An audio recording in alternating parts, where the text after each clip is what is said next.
தமிழக வெற்றிக் கழகத்தின் தலைவர் விஜய் நாமக்கல் மற்றும் கரூரில் பிரச்சாரம் செய்வதற்காக நீலாங்கரையில் உள்ள தனது இல்லத்திலிருந்து புறப்பட்டு விமான நிலையம் சென்று கொண்டிருக்கிறார். கூடுதல் விவரங்களை செய்தியாளர் ராஜகுமரன் வழங்கிட கேட்கலாம்.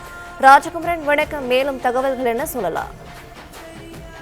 தமிழக வெற்றி கழக தலைவர் விஜய் தற்பொழுது சென்னை விமான நிலையத்தை நெருங்கி இருக்கக்கூடிய காட்சிகளை பார்க்கின்றோம். சென்னை நீலாங்கரையில் இருக்கக்கூடிய தன்னுடைய இல்லத்திலிருந்து வழக்கம் போன்று விமான நிலையம் சென்று தனி விமானம் மூலமாக திருச்சி செல்லுகின்றார் விஜய்.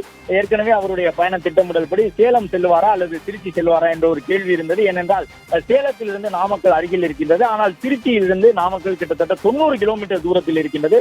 எனவே விஜயினுடைய பயணம் சென்னையிலிருந்து தனி விமானம் மூலமாக சேலம் செல்லக்கூடியதாக இருக்குமா அல்லது நாமக்கல் செல்லக்கூடியதாக நாமக்கலுக்கு திருச்சி வழியாக செல்லக்கூடிய வகையிலே அவருடைய பயண திட்டம் இருக்குமா என்ற கேள்விகள் எல்லாம் இருந்த நிலையில் தான் திருச்சி சென்று திருச்சியிலிருந்து சாலை மார்க்கமாக விஜய் நாமக்கல் செல்ல இருக்கின்றார் என்ற தகவலை தமிழக வெற்றி கழகத்தினர் தெரிவித்திருக்கின்றார்கள். இன்னும் சில நிமிடங்களிலே விஜய் தன்னுடைய வாகனத்தில் மூலமாக சென்னை விமான நிலையத்தை சென்றடைய இருக்கின்றார்.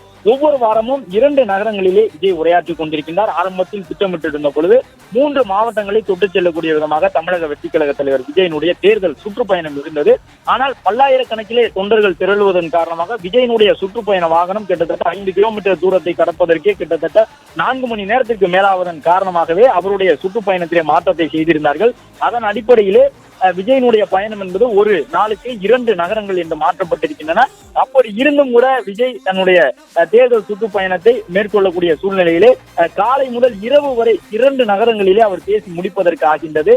அவ்வளவு தூரம் விஜய் செல்லக்கூடிய வழிகளிலே அவருக்கு வரவேற்பு வழங்குகின்றார்கள். அந்த அடிப்படையிலே இன்று நாமக்கல் செல்லக்கூடிய விஜய்க்கும் ஏராளமான வரவேற்பு ஏற்பாடுகள் செய்யப்பட்டிருக்கின்றன. திருச்சியிலிருந்து முசிறி தொட்டியம் வழியாக நாமக்கலை சென்றடையக்கூடிய விஜய்க்கு ஒவ்வொரு கிராமங்களிலும் வரக்கூடிய வழிகளிலே ஏராளமானோர் வரவேற்பு ஏற்பாடுகளை செய்திருக்கின்றார்கள்.